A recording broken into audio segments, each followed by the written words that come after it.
تو یہ لبیک اے عشق کے بارے میں لکھتے ہیں، لبیک اے عشق جتنا نازک اور حساس موضوع ہے، اس کہانی کے کردار بھی انگوٹھی میں جڑے ہوئے ان نگینوں کی مانند ہے جو ایک دوسرے کی خوبصورتی اور دلکشی کو بڑھانے کے لیے ہمیشہ ہمیشہ ساتھ ہی رہنا چاہتے ہیں،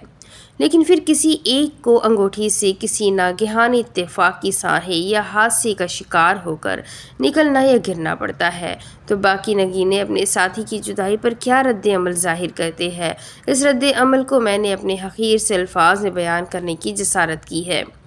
بیٹی کو زحمت سمجھ کر ایک باپ نے بیٹی سے منہ پھیرا تو تقدیر اس سے اتنی ناراض ہو گئی کہ اس کا سب کچھ ہی ڈرامائی انداز میں چھن گیا، حتیٰ کہ اس کی بینائی بھی چھن گئی، اور جب بیٹی اس کے سامنے آئی تو وہ تڑپ اٹھا اور کاتب تقدیر کے قلم کا ایسا اسیر ہوا کہ کاسہ پکڑ کر بیٹی کے در کا سوال ہی بن گیا۔ تیسری دنیا کا نام پانے والے ہجڑوں کا کردار